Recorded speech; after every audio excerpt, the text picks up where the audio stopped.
Good evening, everybody, and welcome to Carving It Up Live on Twitter, as well as the Carving It Up YouTube channel and the Grid YouTube channel. As always, I am Bryson Carver. Great to be with you on this loaded Thursday show. Lots to talk about all across the NBA. First of all, congratulations to the San Antonio Spurs on landing a guy I believe, and I think a lot of people believe, is one of the greatest prospects in the history of the NBA.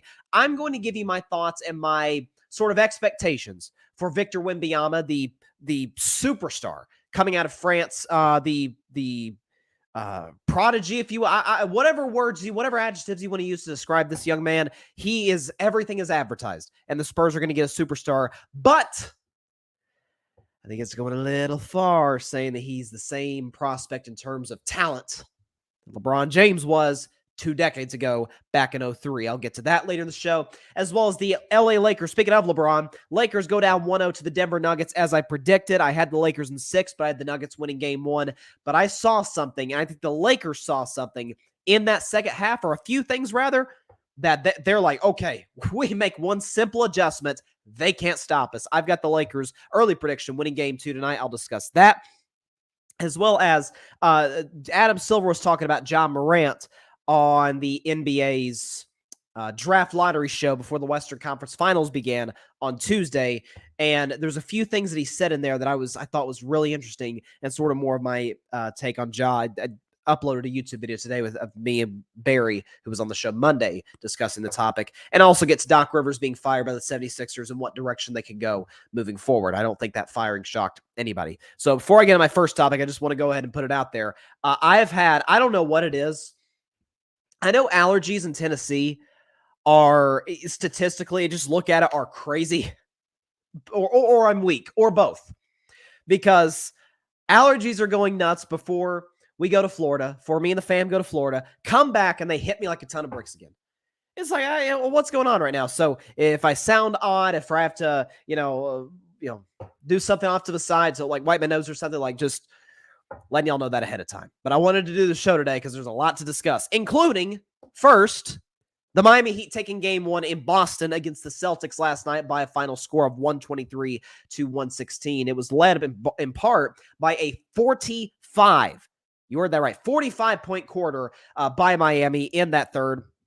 Obviously, Jimmy Butler was playoff Jimmy, 35 points on 12 for 25 shooting, 2 for 4 from 3, including a dagger where he got like a Kawhi Leonard-like bounce to put this Heat up 10 with about a minute left, which pretty much put the game out of reach. Bam Adebayo gave you 20. Gabe Vincent, Max Strus gave you 30 combined. Caleb Martin gave you 15. Kyle Lowry gave you 15. And before I sort of get my take on the game, you saw in sort of the description, if you're watching on YouTube, if you're listening on any podcasting platform, I think I've got a new nickname that I'm going to give the Miami Heat moving forward, particularly revolving around playoff Jimmy Butler. You heard the bands, Tom Petty and the Heartbreakers, Huey Lewis and the News, Hootie and the Blowfish, right? KC and the Sunshine Band. I think I'm going to refer to the Miami Heat now as Jimmy Butler and the Dark Horses. That's what I'm going to refer to Miami as now, because this is a Miami Heat team that's missing Tyler Hero, that's missing Victor Oladipo, and has 7 undrafted players on their team. 7 undrafted players on an NFL team where there's 53 guys. I'm talking about in the active roster is like, whoa. Boy, they found some diamond in the roughs. Miami's got half the rosters undrafted, which is unbelievable, and a credit to the evil genius himself, the Godfather, Pat Riley. But they win in Boston last night. What I thought after watching that game, particularly in the second half, and definitely in the fourth quarter, was, man, that was a culture shock for the Celtics. Because you're playing a team in Atlanta in the first round who we all knew we all knew Boston was going to beat. The fact that it went 6 games I thought was a little concerning, but I still went with the Celtics to beat Philadelphia, which they did, and I picked them in 7. Very cautious optimism, 7 to beat these Miami Heat. But Atlanta's bad defensively. Philadelphia's weak mentally. Miami can play defense, and they're not backing down for a second. And some blame has to be placed on Jason Tatum. Yes, he scored 30, an efficient 30. But fourth quarter is where you make your money. And he did not take a shot. Not only did he not take a shot in the fourth quarter, he had 3 costly turnovers, including 2 travels, which made me, and I tweeted during the game, man, Jason Tatum's kind of unraveling right now. Like, it's starting to feel like, not like, is the moment too big for him? Jason Tatum's played in a lot of big basketball games over the course of his now 6-year career. He's been here and he's done that. But, man, it felt like in that fourth quarter, Miami was playing loose. You had Vincent and Strus and all these guys, Caleb Martin hitting big shots, and Jimmy doing what Jimmy does, hitting mid-range jumpers, hitting that crazy 3 at the end of the shot clock with a minute left in the game. And you got Tatum kind of fading a little bit. And I'm as big of a Tatum defender as there is. I think with a championship, he is undeniably a top 5 player in basketball. Because you'd be talking about a guy who's got to back-to-back finals, been first-team All-NBA the last 2 years, and led his team to a championship. That's a pretty good resume minus an MVP. I think you'd have to put Jason Tatum in that discussion with the title. Even if Boston gets to the finals, depending on how he plays and how he contributes to them getting there. But Jaylen Brown, turnovers, and something else too. And I was watching the game last night, and I'm like, this has to be, I said the last round, and I ended up being very wrong about this when I predicted my Lakers to beat my Warriors, God no, not Lakers, my Warriors to beat the Lakers in 7 games in the second round. And I said the big reason I picked them was the gap between Kerr and Darvin Ham. And it turns out it's more of a draw. Like, Kerr maybe didn't have the horses to run with in terms of adjustments. Ham did and made the adjustments. Credit to him. I changed my opinion. This is the biggest gap between coaches in the NBA playoffs. By far. We're talking about Joe Mazzulla, who was obviously came into Boston, came into that head coaching role under unforeseen circumstances with the Ime Udoka situation, against an Eric Spoelstra, who today, this is hard to believe, is the second longest tenured head coach in basketball to Greg Popovich. Like, that's kind of hard to wrap your brain around. Like, it's Pop, Spo, and Kerr are the 3 longest tenured guys, but that's what it is. He's got 2 championship rings, 5 finals appearances, and is consistently excellent in the postseason. Like, we talk about Pat Riley finding guys that are diamond in the rough, but Spo's got to get the best out of them. Jimmy has to get the best out of them. Kyle Lowry, to a certain degree, Bam Adebayo. In that third quarter in which Miami scored 45 points, Boston did not use a single timeout. Like, what are you doing?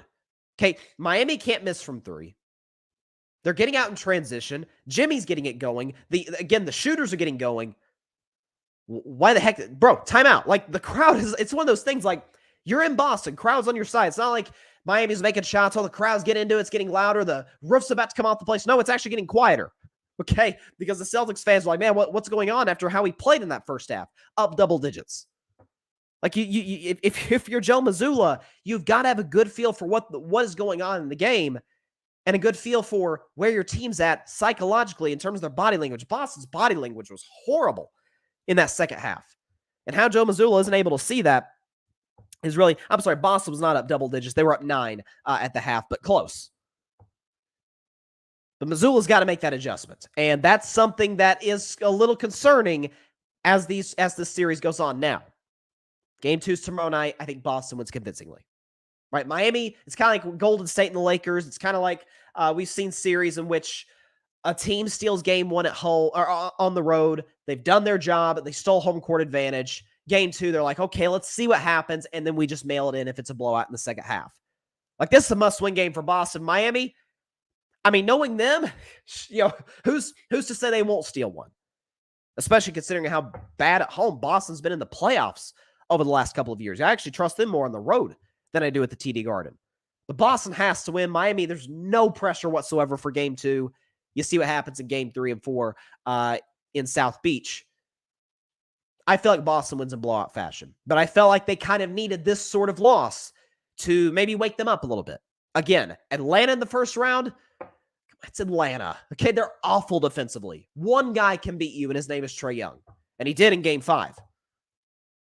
Like, Atlanta was never any threat to Boston. They got whatever they wanted offensively. Second round, Philadelphia, way better than Atlanta, but, man, at the slightest bit of adversity, they crumble. Embiid, Harden, Doc, all of them. And everybody else outside PJ Tucker really follows. This is kind of a culture shock moment for Boston. We'll see how they respond. I think they win game 2. I still hold tight to the belief that this will be a 7-game series. And I'll still, cautiously take the Celtics. I'm not a guy who changes my pick in the middle of a series. I don't believe in that. Pick integrity is something that is very near and dear to my heart. But maybe this is what Boston needed. As for Miami, hats off. This is what they do. I don't know. I don't know what it's going to take from this point on for people to buy into these Miami Heat, or really the Miami Heat. Remember last year, they were the number 1 seed in the East, got to Game 7 of the finals. No one really ever bought into them. I mean, just 3 years ago, they were in the finals. Okay, Philly ain't been to the finals. Boston's only been to 1 finals. Milwaukee's been to one and won a championship, to their credit. But all the teams we talk about and get all this publicity, the Knicks, all these teams we talk about in the East, they've had near the success. Outside of Milwaukee, who has a championship in that stretch since 2020, they've had near the success that Boston does. I think I saw Jimmy Butler has the second or third most playoff wins since 2020 of any player in the NBA, more than even Steph and LeBron. That's who Jimmy is. That's playoff Jimmy. That's Heat culture. And listen, I said it coming out of the All-Star break, I always do my pretenders and contenders. The one I changed my pick on, or I should say 2, was the Suns. I went from contender to pretender around the playoff start because I'm like, okay, I don't like what I'm seeing. Too reliant on Booker and KD. And for the Lakers, I went from pretender to about a month later, I'm like, holy crap, this team's good. They're a contender. And we see there today, I'll about to talk about Lakers Nuggets in the Western Conference Finals. But since late February, I have bought in this Miami team. I said they were a contender, said they'd have a good chance to win their first round series and beat anybody out east. If you're Boston, you're kind of thinking you're lucky stars that Atlanta beat Miami in the play-in game so that you didn't have to face them until the conference finals. Because had Miami won, it would have been Boston versus Miami in the first round as opposed to winner goes to the NBA Finals. So, playoff Jimmy, man. It's like when he hit that shot with the minute left, I'm like, of course it went in. Of course. Jimmy Butler is one of those rare guys where, I mean, it's a small list of players in the history of the NBA. Like, we're talking like Michael LeBron stuff, where you're really good in the regular season. Now, those guys, Bron, Michael, the 2 greatest players of all time, I don't think it's even arguable, but Jimmy's good, really, really good, like all-star level in the regular season, and then just goes into a different mode in the postseason. Like, what you normally want from your superstars is for them to stay true to what they are in terms of their production, in terms of their consistency. You want Steph Curry to be Steph Curry. You want him to average 29, 6 and 6, shoot over 40% from 3. You want LeBron to give you 27, 8 and 9. Like, you want those kind of numbers. You want Jokic to give you around 25, 12 and 9. Like, no, Jimmy gets better, like way better. You look at his regular season career numbers to his postseason, it's night and day. Philadelphia, and I'll get to the Sixers later in the show, firing Doc Rivers. Listen, I'm a Tennessee guy, Tennessee Vols guy, so I'm always going to be loyal to my to VFLs, to Tobias Harris, who happens to be one of them. Man, Philadelphia really made a mistake in choosing Tobias over Jimmy. See where the Heat are, see where the Sixers are. Still have yet to make a conference finals. Jimmy Butler, since leaving the Sixers, has gone to 3, including 1 NBA Finals. And this year, TBD. He may make it back again. I do want to move on, though, to the Western Conference Finals. Lakers Nuggets. I had Lakers in 6. Feels confident about that as ever, because I had Denver winning game 1. And as I'm watching that game in the first half, first of all, Nikola Jokic is just... I still hold very strongly, and don't back off it for a second, that he should not have won league MVP the last 2 years, back in 21 and in 22. But this dude is moving into top 3 NBA player on planet Earth status, if he isn't there already. What he was doing, now Anthony Davis had a big game as well. He dropped 40. Like, let's give props to AD. Like, I gave him the nickname Coin Flip Davis. I don't know if he heard that, but ever since I gave him that nickname, it's landed on tails, which I don't believe in tails never fails, by the way. I think that's BS. That hasn't landed on tails but like once or twice since I made that remark. So I'm starting to wonder if AD might have heard me. But AD was great. But defensively, he had no answer for Jokic. And the Lakers had no answer for Jokic, although I think there's a key adjustment they need to make in the next game tonight to stop him, although I'll get to the first adjustment in a second. But Jokic, 34 points, 21 rebounds, 14 assists. Now, credit to the Lakers. Jokic, I think, only scored 3 in the fourth quarter. So they, for the most part, at least as a scorer, held him in check. Now, part of what makes Jokic so great is because being a scorer is not the only thing he does well. Matter of fact, the thing he probably does better than anybody is get others involved. But if you would have told me, if I were a Lakers fan, which just because I wore that jersey on Monday, I lost a bet. I will never, ever be a Lakers fan.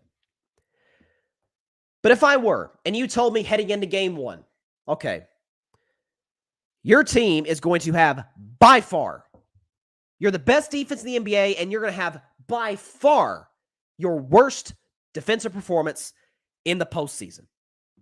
Not even close. Giving up 132 points. Nikola Jokic is going to be the best player on the floor in this particular game. Jamal Murray, playoff Murray, is going to pour in another 31. You're going to get big contributions from guys like Bruce Brown, who gave you 16 off the bench, and great defense, might I add, on D'Angelo Russell. You're going to have Kentavious Caldwell-Pope. KCP gave you 21. Michael Porter Jr. giving you a double-double, 15 and 10. You're at home. The Nuggets are. All of that happens. You're down as many as 21 in the game. Again, aforementioned, Bruce Brown shuts down D'Angelo Russell. And it was a 3-point game with a minute left. What? You could say, well, yeah, AD scored 40. Well, yeah, LeBron gave you 26 and 12 and 9, almost a triple-double. Austin Reeves gave you 23. Really, it might be those are the 3 best players in the Lakers. But I'm sitting back today and I'm like, I feel great if I'm a Lakers fan. I'm just coming off a 6-game grueling series against the defending champs. This team was way more well-rested than I was. They're at home. They're up as many as 21. Virtually everybody who put on a Denver Nuggets uniform played amazing. We were down 3 with a minute left. I feel great about where I'm at. And I'll tell you something, too. Darvin Ham, who I've attacked for his lack of adjustments, is starting to rewrite a new narrative about himself in that regard. Did you notice what the Lakers were doing? And I'm glad Draymond Green talked about it on his podcast. I was actually talking to Barry Grett Jr., co-founder of The Grid, host of the All Even podcast. He was on the show Monday. We were talking about it after the game.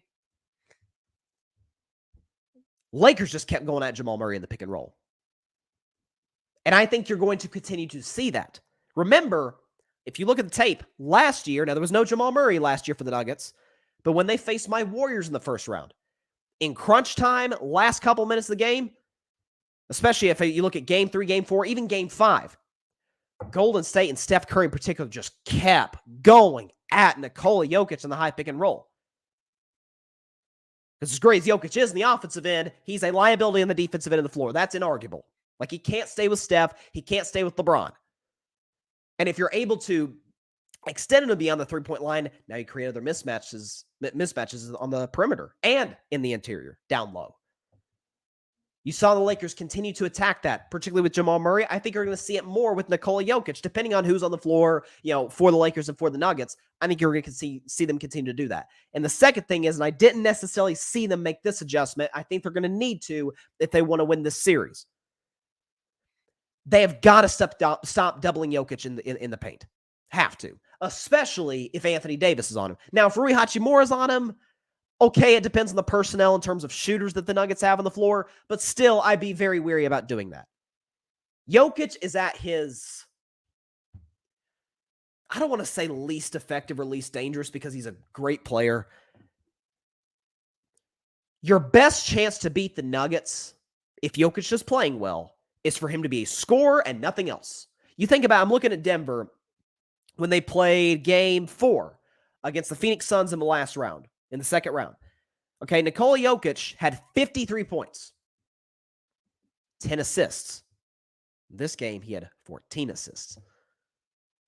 And the big difference in that is if you double Jokic early in the game, like you got Anthony Davis on him, and you send Austin Reeves to double, well, now all of a sudden that leaves KCP open. And KCP is an excellent shooter.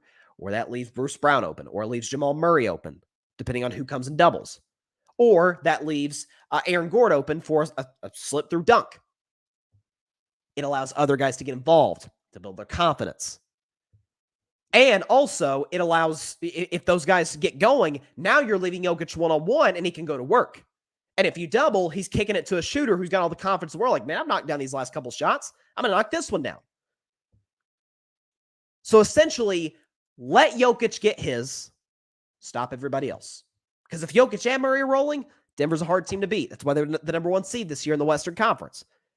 So those are the 2 adjustments, in my view. Certainly the first one, which I think you saw Darvin Ham make. I think it's the bread and butter to beating the Nuggets. It's what my Warriors did last year in the first round, particularly in late game situations. It's what you saw the Lakers do in the second half yesterday, or Tuesday rather. You're going to see that a lot tonight. Game 2 tips off at 8:30 Eastern on ESPN. I do not like this line at all.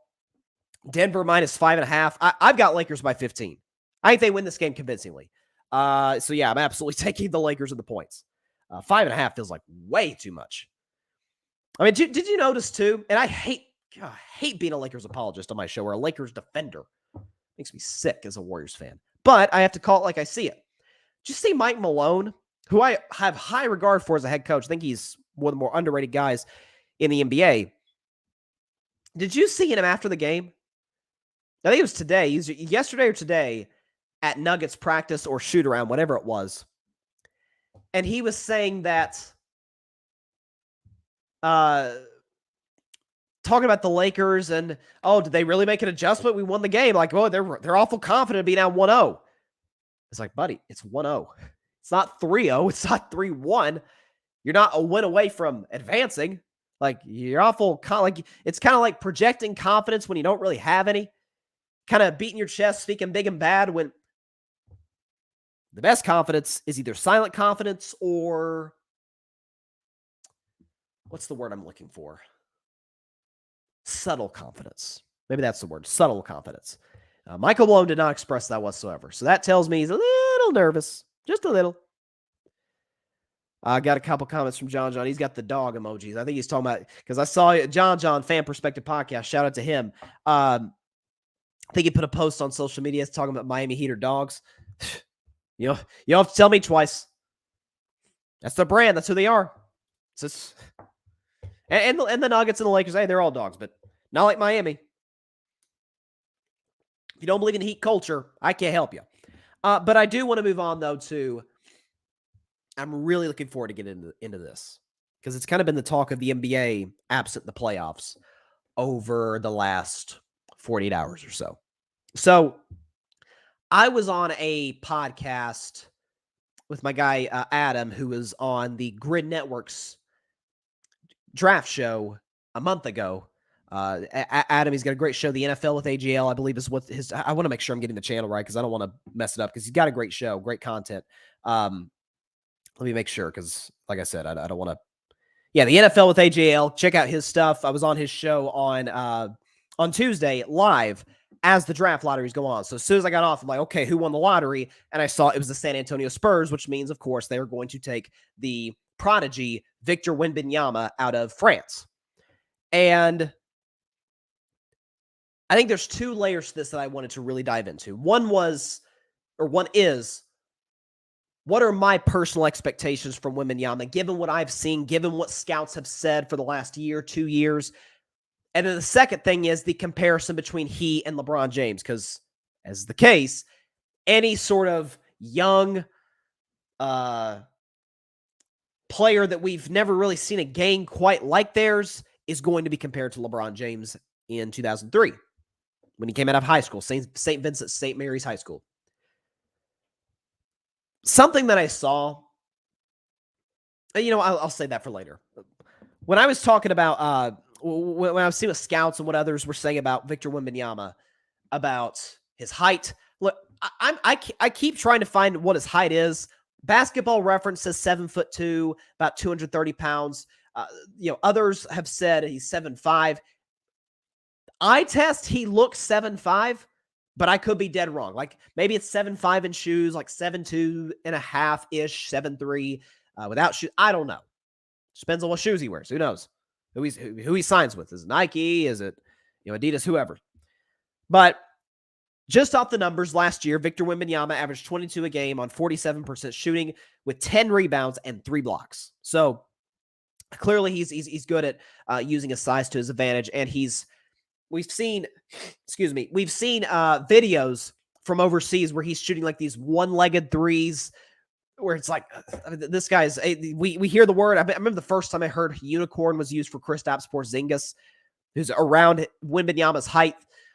Never really panned out to what we thought he'd be, but we never really see anything quite like him with the New York Knicks. And when he played, I believe it's from Latvia, if I'm not mistaken. Point being,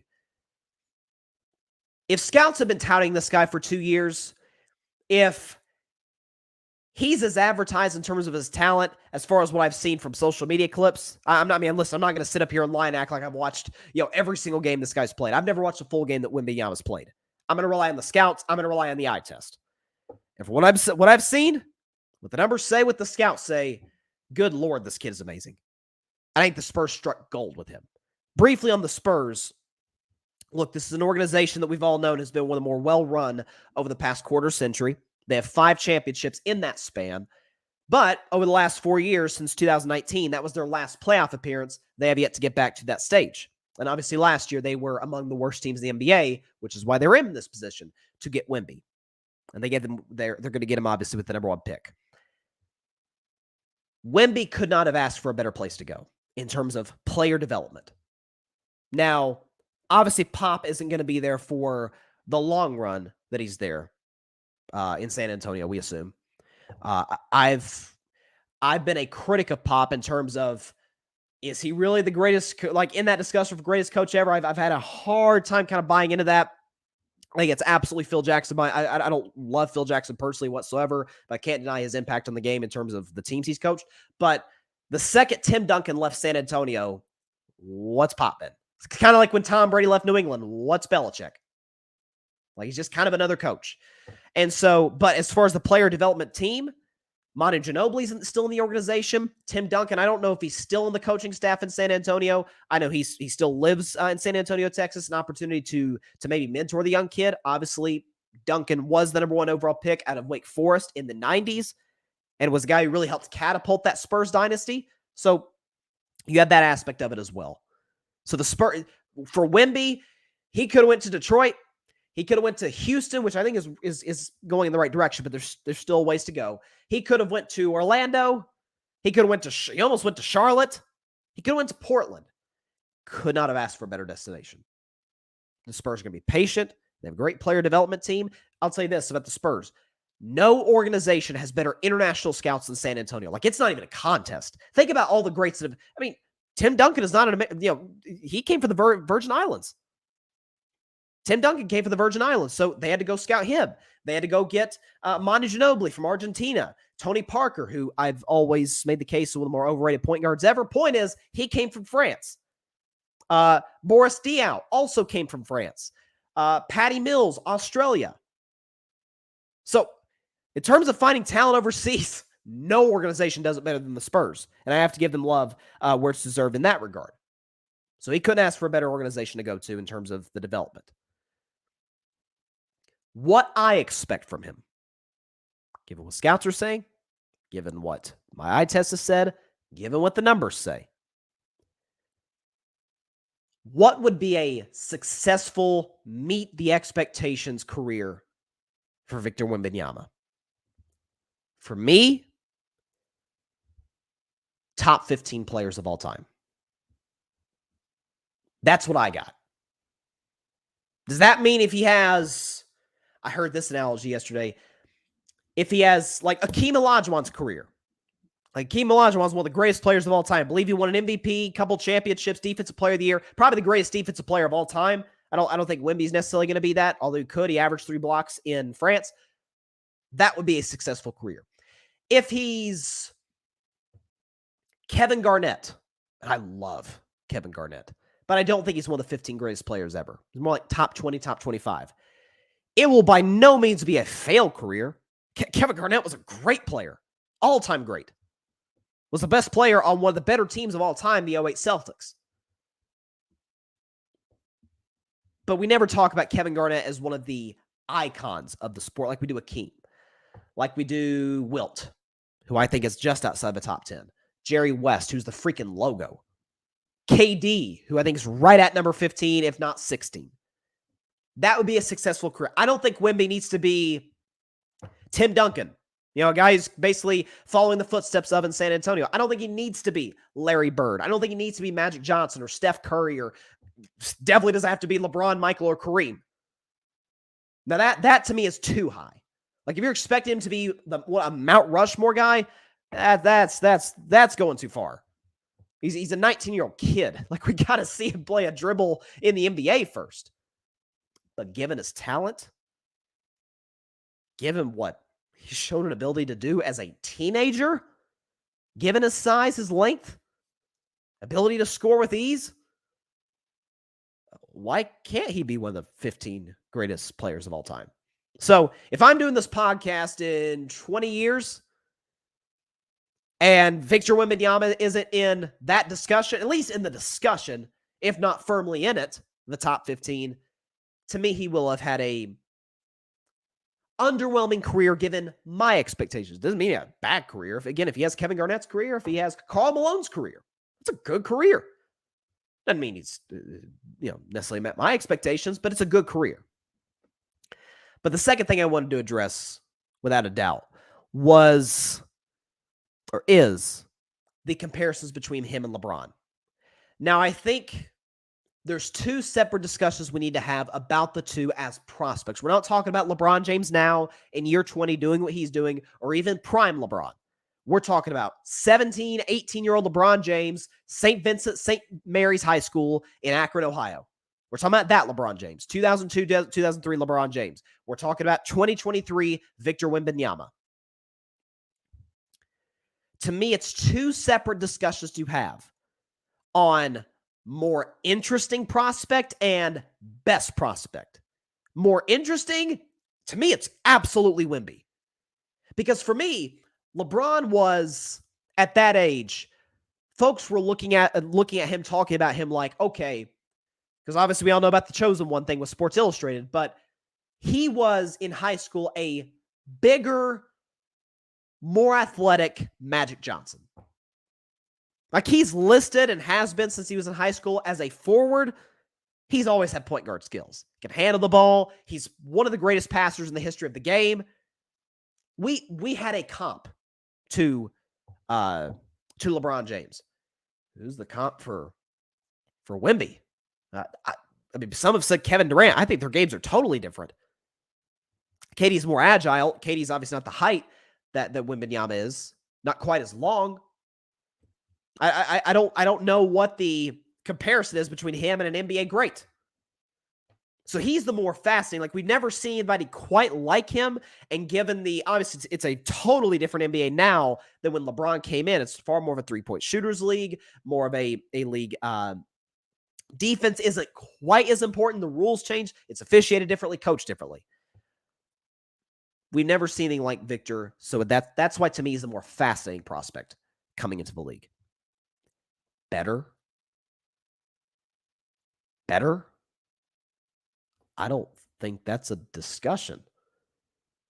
I saw, and I had the quote pull up here on my computer from Adrian Wojnarowski, either he or Shams. The Shams Woj battles during the draft and during free agency and at the trade deadline, by the way, are legendary. But Woj was saying on ESPN, I have the quote right here, I'm looking at it.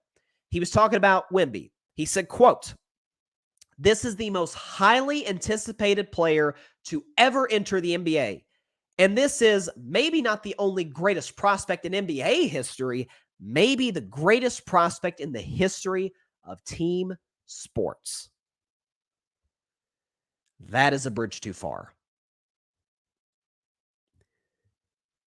I saw this on social media. I think it was yesterday. If it wasn't yesterday, it was the day before, but I'm pretty sure it was yesterday. It was when ESPN did a LeBron James game If I'm not mistaken, it was when they played Oak Hill. Remember when Oak Hill was loaded? I think they had Carmelo Anthony, loaded roster. And LeBron led St. Vincent St. Mary's High School to a win over Oak Hill. Like that's incredible. That was kind of like the big welcome to American sort of recognition, LeBron James game. When ESPN did a LeBron game, there was a promo. You can look this up on YouTube, where the guy calling the game, I wish I could give him credit because I recognize his voice. He used to do Sunday Night Baseball, and he does college basketball now and calls games for the Toronto Blue Jays. But he was saying something along the lines of, some of the great players in NBA history have been known by one name. And he was talking about Wilt, Russell, Kareem, Magic, Larry, Michael. And then he ended with Shaq, Kobe. And then it had a highlight reel of LeBron James. And then it just said LeBron. Before he'd taken a dribble in the NBA. They were already saying, yeah, years from now, we're going to just know him as LeBron. If you say LeBron, everybody knows who you're going to be talking about. He hasn't even been drafted yet. He hasn't graduated high school. And we're already talking about him in those terms. LeBron James walked into the NBA. His first game scored 25. I'm pretty sure it was 25. He put like an all-star stat line at 18 years old.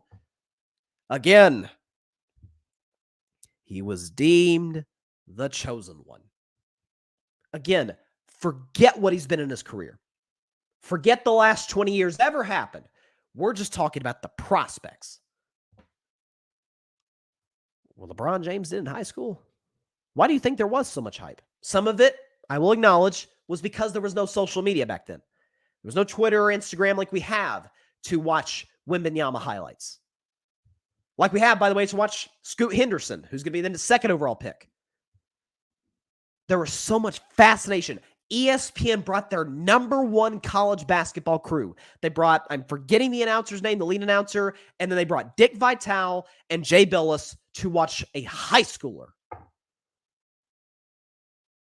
And hyping him up as a guy that we will recognize by one name. Talking about Kareem and Larry and Shaq and Kobe and Michael. And then they said LeBron. Before he played a dribble in the NBA, before he was even in the NBA. There's levels to this. That, my friends, is the greatest prospect ever. More interesting, I think it's Wemby. Because we've never seen a player like him. But greatest? Did you see what Sonny Vaccaro? Remember they just made that new movie about him, Air, starring Matt Damon? You heard the story about what Sonny Vaccaro said when he went to the first time he saw LeBron James play in high school? He went to see LeBron play. By the way, for those of you who don't know, Sonny Vaccaro is the guy who basically got the Jordan shoe deal with Phil Knight and Nike. That's him. He's the mastermind. He went to see LeBron James play in high school. About midway through the game, he walked out of the gym. And people think, that's not good. They're like, does he not like what he sees? When he took the cab, or whatever he's driving in, back to his hotel, back to the airport, his wife finally asked him, like, what's up? He said, I've never seen a player like that. That's all he needed to see, was a half of basketball from a high schooler. Most fascinating is Wembanyama. Greatest prospect? It's LeBron James. For the record, I would argue as far as greatest prospect, Kareem's number 2, not Wemby. I think it's Kareem. You got to remember, I always say LeBron, in my view, is the greatest player ever, followed by Jordan and Kareem Abdul-Jabbar. To me, the top 2, I don't think is even an argument, and I'm not really sure number 3 is even an argument with Kareem. He's got 6 championships and 6 MVPs. Okay, for 4 decades, he was the all-time leading scorer in NBA history. That's got to count for something. Okay, Magic never won a title without Kareem. But you talk about Kareem Abdul-Jabbar, if you want to talk about success in high school, college, NBA, just talking about success, Kareem's the greatest player ever. Okay, because he won 3 championships in high school, 3 in college, only lost 2 games in college basketball. and by combined like 3 points or something crazy, like within a single basket at UCLA, and then you saw the success he had in the NBA. So I'd argue Kareem's 2 behind LeBron, not Wembanyama. That's what I'm looking at. Let's see. A few comments here from John Rivera. John said, Pop not retiring anytime soon. I think if he was considering retirement, this talked him right out of it. Them going out and winning the lottery to get Wemby. He is, John says, best place for him. I agree. And John just says, nah, you too young. Bron had this much hype without the internet, so imagine. That's a great point. I'm just talking about, again, in terms of interesting, the only reason I say Wemby's more interesting, he's not the better prospect, but more interesting, is because, again, LeBron was viewed as sort of a more athletically gifted Magic Johnson. Like, he had all of those big point guard type skills, like great defender, set his teammates up, got better. I think actually, I'll have to go back and check. I'm pretty sure his points per game average went down from his junior year to his senior year, and his assist totals went up because he wanted to get others involved. Like, that's always been LeBron's game, and he's taken a lot of heat over it for 2 decades because people like to just look over the fact like, oh, Jordan took the shot, where it's like, well, Jordan did pass to Paxson, John Paxson in the 93 finals to win it against the Suns. He did pass to Steve Kerr to win the 97 finals over the Jazz. Like, Michael passed to teammates, LeBron passes to teammates. It's just a matter of whether or not their teammates make the shot. Like, that's just what it is. So, but yeah, greatest prospect. John sort of hit on it in the comments. We've never seen anything quite like LeBron, just from a pure prospect standpoint. They call him the chosen one at 16 years old. Like, I don't think a whole lot more needs to be said in that regard. Moving to Philadelphia, where, boy, a week can change things, can it?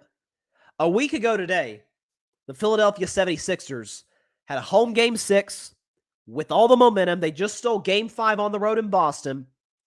Embiid had won MVP. Harden had played amazing in the series. It's a feel-good story for the 76ers. 1 week ago today, they beat Boston at home in a game in which Jason Tatum missed 13 of his first 14 shots. They'd be on to the Eastern Conference Finals, and tomorrow, they'd be playing basketball. A week later, the coach is no more in Philadelphia. Doc Rivers has been fired by the 76ers. Now, I said on social media when Philadelphia went down in Game 7, I said this was the least surprising, the least shocking second-round exit of the playoffs. To me, given Doc's history of blowing leads in series, given Harden's extensive history of not coming up big in big spots in the postseason, particularly in series clinching games, and in a growing sense, Joel Embiid's history. This is now the 3rd Game 7 Joel Embiid has lost in the second round. 2019 lost in that walk-off shot by Kawhi. 2021 lost when Trae Young had an awful Game 7. Kevin Huerter, who's now a Sacramento King, played big in that game. And at home, the Sixers lost a Game 7 against Atlanta with a chance to play Milwaukee in the conference finals. And then you look at this year, losing a Game 7 badly and playing badly against the Boston Celtics in the Eastern Conference semifinals. Doc Rivers is now no longer the coach. To me, I don't think this surprised anybody, given Doc's history. I've always said I love Doc as a person, but I've never seen a coach live more off of a title that he won 15 years ago. By the way, 1 title. That's all Doc's got. Than Doc Rivers. Never seen anything like it. Now, I don't know who's going to pick him up.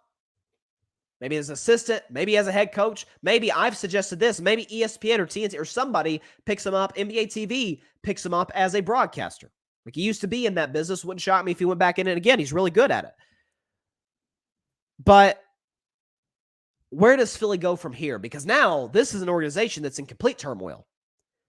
Their head coach is no longer there.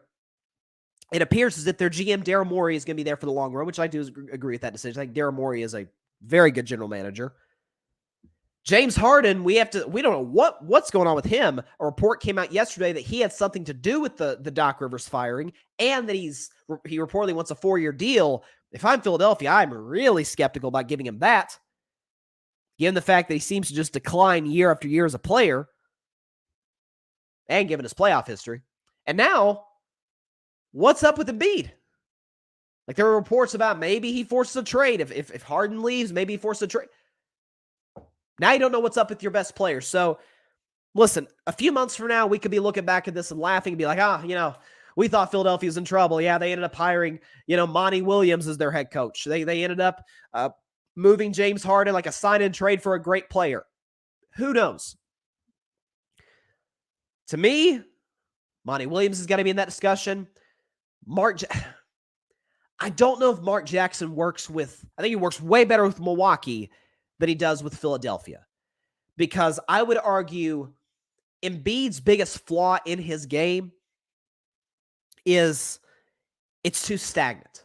Like, you throw the ball to Embiid, it's jab step, or he'll back somebody down, just keep backing down, fake, pump fake, spin, fake, go up for a shot, and he bleeds like 8 seconds off the shot clock if he even has 8 seconds. And Mark Jackson, considering, and listen, I'm a Warriors fan, so I love Mark Jackson, but part of the reason Kerr has been more successful than Mark Jackson is because Coach Jackson was more of a ISO guy. Loved the pick and roll. Now, Steve Kerr increasingly has gone more with the pick and roll with Steph, whether it be with Looney or with Draymond. But Kerr got the most out of Steph, and definitely the most out of Clay with this sort of 5-out motion offense. That's kind of what Philadelphia needs, and I don't think Mark Jackson can necessarily supply that need in Philadelphia. So I think Monty Williams makes sense. You look at the culture he built in Phoenix when everybody looked at Phoenix was a laughingstock. Phoenix wasn't relevant really out since 2010. That was an irrelevant franchise.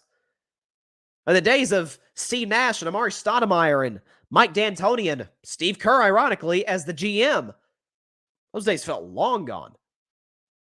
He had some lean years I remember Eric Bledsoe, and when Devin Booker first came in the organization, we looked at Book like, man, he is really talented. He scored 70 in a game against the Boston Celtics, but, just kind of a score and not much more than that.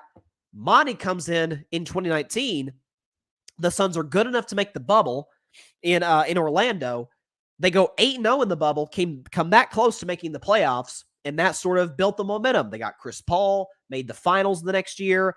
Last year won 65 games until they just totally collapsed against Dallas in Game 7. And then this year they take a further step back, losing a blowout fashion in Game 6 to Denver. And then they obviously don't have the depth they used to have. So if there's anything we know about Monty Williams, certainly with his history in Phoenix, he is a culture builder. And that is what Philadelphia needs. They need stability with their best player, and they need stability with their coach. Can their coach possibly provide, if it's Monty Williams, stability with their best player? And thus stability with the rest of the team, the organization. So I think Monty makes all the sense in the world for Philadelphia. I am not aware if they have interviewed anybody to this point. I'm sure they've got some people change in mind, but man, that one to me makes the most sense. Couple comments. John Rivera, Doc is a good coach, but not great. I agree with you. And again, I'm not going to try and paint this notion that Doc's a bad coach. I mean, look, he's been good enough to help his teams build these big leads in the playoffs. I mean, 2020, they were just a win away 3 times from the Western Conference Finals, but just can't finish them, can't make the necessary adjustments to do so. John, that's why Harden is going to get paid because if not, Embiid is leaving. Unless, again, you can orchestrate a sign-in trade. That's the only thing I can see happening in which you're able to pair Embiid with a co-star. They've got other assets, Maxey, Tobias Harris, but you have to include a borderline all-star level player, which today is James Harden. So Daryl Morey is one of the smarter GMs of the league. I think he's capable of making that happen, but it remains to be seen. Last topic of the day, a little bit of a shorter show, but last topic of the day. This is, kind of this that feels like the story that never ends. The the Ja Morant situation in Memphis. First of all, I'll get into Adam Silver in just a second. I did want to address something that JJ Redick said, and you guys know I'm a huge JJ Redick fan as a broadcaster. I think he is exactly what the NBA media needs in that he's kind of confrontational, which the NBA media desperately needs. Doesn't care what anybody thinks about his opinions, and brings solid facts to the table. I think he's great for the NBA media. But he was talking on, I want to get his quote here from what he was talking about Ja Morant, because I thought he brought up an interesting point that I kind of wanted to address. Pull up JJ Redick's quote on Ja Morant. Okay, so this is what he said. He was on First Take yesterday, JJ Redick was, and he said, quote, "I'm not condoning the behavior. I'm not saying there should be no punishment. There should be consequences. You are the face of the league. You are representing the NBA. You are a role model to young kids. All of that. I don't think getting suspended for half the season is the right answer." And then he goes on. "We've got mass shooting after mass shooting, and nobody's doing a thing about it. So I get why everyone is sensitive right now. But there's no consequence for this, and Greg Abbott telling his constituents that they should go buy more guns, that we should have more mass shooting after mass shooting in Texas. There's no consequence for an elected Tennessee official to send out a Christmas card holding AR-15s with his young family, and there's a shooting in his very district. There's no consequences to that, so why are we trying to lay down the hammer on a 23-year-old who didn't break a law? Explain that to me." Okay. So, and I said this on Instagram yesterday in my stories, and maybe I'll put it as a permanent story on my account. I always say on my show, two things can be true. The first thing is that when it comes to what JJ Redick was saying about Governor Abbott, about certain lawmakers in my state of Tennessee, he is 100% right. Their actions over the long course of time have shown they do not care about mass shootings. They've been they've been outspoken about it. Now they don't care to tell you if, kids getting murdered in school or people getting murdered in a supermarket or church or wherever. It obviously does not bother them enough to make change. Again, actions speak way louder than words in my view, and their actions have not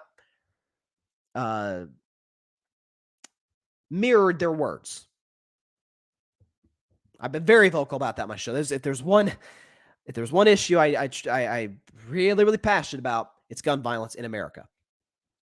So JJ is 100% right about that. Here's the problem, though, with the analogy he's using between that and Ja's situation. First of all, Ja and all NBA players, all employees of any company, anywhere in America, abide by different rules than our politicians do. I think we all have a huge issue with the fact that there aren't really that many guardrails as to what a politician can or cannot do and how much accountability they have to face for it. But the reality is, and he talked about Ja didn't break a law. He didn't. If he was in Memphis, which I assume he is, and more on Memphis in just a second, but if he was in Memphis on that IG Live video, trust me, I live in Tennessee. It's an open carry state. By doing that, he was not breaking the law. But let me use this analogy. If you work for a company and you do something that doesn't break a law, you're not going to jail for it, you're not going to have to stand trial for it, but you do something that breaks company policy, you get in trouble for it. But you keep your job, you have a talk with your boss, you have a discussion about it, you serve whatever punishment it may be, and then less than 2 months later, you do the exact same thing. 2 weeks after saying you would work on yourself. And again, you do the exact same thing as what you got in trouble with before. Yeah, the company's going to have a problem with it. Grizzlies are going to have a problem with that. NBA is going to have a big problem with that. You saw what Adam Silver was saying on ESPN the other day on the NBA's draft lottery show. He seemed shocked and pissed Adam Silver's a very even keel guy, not like kind of as a soft speaking gentleman. You could tell by certain words he used, he's pissed off. He was saying, because he was asked about, hey, is this, when you talked with Ja, did you ever discuss the possibility of if he did something like this again? And Adam Silver basically said, well, in our discussion, I thought we made it pretty clear. He made it pretty clear he's not going to put himself in this position again.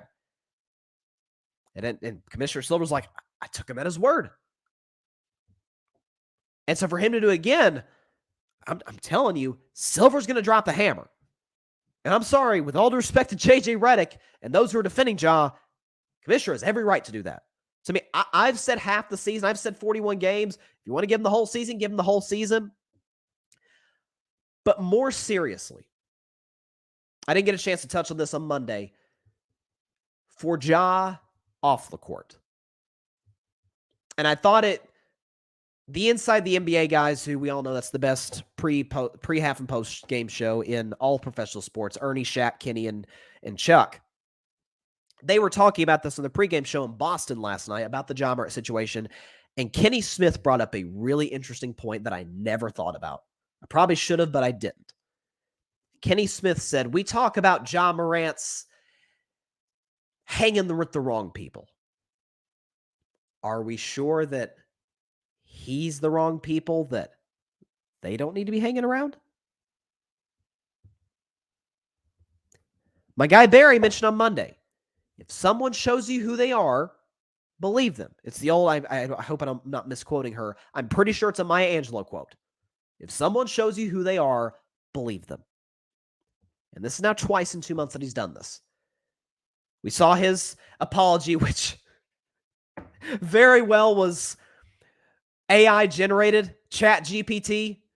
Someone, man, I'd say the internet's good. Somebody put in like Ja Morant apology, and it was verbatim what Ja Morant's apology was on Chat GPT. It's like, Ja's publicist use artificial intelligence, put this statement together. Like, that's a new low for them. But more seriously for Ja off the court. I don't know about y'all. You see it on social media? Because Ja's trying to present this image of himself that I've been very vocal about is not him in terms of, bruh, you're not about that life. You came from a middle-class home, two-parent household. It seemed like great family. You're in the NBA, making $250 million. This ain't you. Like, you're not in the streets. Like, that's not who you are. But there are dudes on the streets that are more than welcome. More than welcome, more than willing to welcome Ja to that life. And not in the way that Ja would want. I checked a website today. I want to give them credit. It is Drexel University's Urban Health Collaborative. It's where I found this information. Memphis, Tennessee has the second highest gun death rate in America. Memphis. Not Chicago. I think Baltimore was number 1. Not Chicago. Not New York. Not LA. Not San Francisco. Not Miami. Not Dallas. Memphis. Long history of crime in that city. Gun crime in that city. And the 2 times Ja has gotten in trouble. As a matter of fact, of the 6 alleged or confirmed incidents Ja has been a part of, 4 of them have involved firearms. Ja, the last place you want to be doing that is in Memphis. So, this to me is, I don't think we're giving it the attention it deserves. We're talking about the Grizzlies. What are they going to do? What's Adam Silver's punishment going to be? All of those are important. But I don't think enough attention is being shown on Ja off the court. The impact it could have on him, his family, and everybody in his life. If Ja wants to be a part of this life, that's his right to do so. But I don't think he wants to be. Deep down, not in Memphis. Anywhere it's dangerous, Memphis, again, second highest gun death rate in America.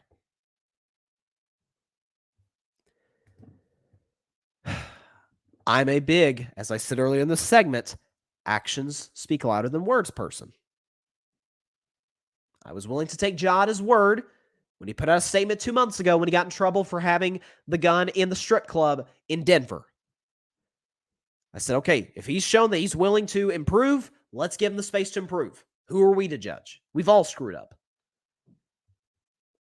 Obviously, he's not improved one iota. Only difference is that wasn't a strip club. It was in his buddy's car. Just driving around. That's the only difference.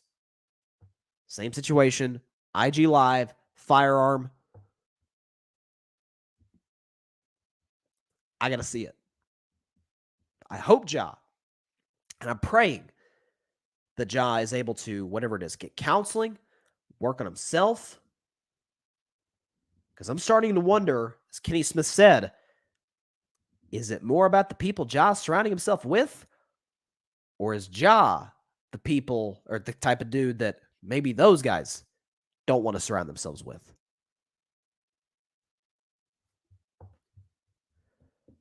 I hope he addresses these problems. I genuinely hope he addresses these problems. Because we always hear about what if stories about athletes, a lot of them involving injuries, but it's the tragic ones that we never, ever want to see repeated. And for Ja, I pray to God that's not the case. Because he's going down a path that could, God forbid, lead him to that. Wishing him the best, his family, and all those around him. He's got to get off the streets. Because that ain't who he is. And it dang sure isn't what he wants to be a part of. I hate to close the show on that note. Kind of a heavy topic. But that's kind of where I'm at. I still think the NBA, if it were me, I'd give him a half-season suspension. If Silver wants to give him more, give him more. But if Ja Morant wasn't shaken by losing $40 million by not making the All-NBA team, because in large part because of the incident in Denver, if the loss of $40 million didn't shake him, the only thing I can figure that might is the NBA taking basketball away from him for a long period of time. And then I think at that point, we'll see where his allegiance and where his love truly lies. Is it with basketball or what basketball can provide for you? Or what you want to provide yourself, what you think you want to provide yourself through basketball. It's an ongoing situation, but I would be truly stunned if the NBA does not drop the hammer on Ja Morant. That is all the time here for today's show. Appreciate everybody for stopping by. I hope my sinuses and everything is more cleared out by tomorrow's show. That's the hope. Was able to make it through today, so thank God. But hope everybody has a great evening. Be sure to catch Carving Up Live tomorrow at 6 p.m. Eastern, 3 p.m. Pacific time on Twitter, as well as the Carving It Up YouTube channel and the Grid's YouTube channel. Be sure to like, share, comment, and take 2 seconds out of your day. Hit that big red subscribe button. It helps the channel grow exponentially. And again, go subscribe to the Grid Network. That is GRYD, the Grid Podcast Network, anywhere you get your podcast. Apple Podcasts, Spotify, iHeartRadio, Google Podcasts, any and everywhere you get your podcast. And obviously, subscribe on YouTube. And follow us on all social media platforms. Twitter, Instagram, Facebook, TikTok, all over the place. Have a great evening, everybody. I got Lakers by 15 tonight. They make the adjustments. If you're a betting man, if you're like the segment I do every NFL season. Betting man. Every season.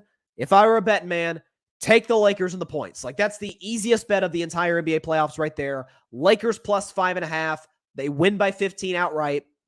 They even the series up 1-1, and they win the series in 6 games. As sick as that makes my stomach saying, but I just got to state what I see. Have a great evening, everybody. Please continue to stay safe out there. Please be sure to take care of your physical as well as your mental health. And please, I talked about it a little bit on this show today, please call your local state representatives and senators to demand change for the horrible problem in America called gun violence. God bless you all. Peace out. I hope the Lakers don't win the title. Thanks so much for watching the show on YouTube. Be sure to click that big red subscribe button and go check out the other clips and full shows of Carving It Up Live. Have a blessed day.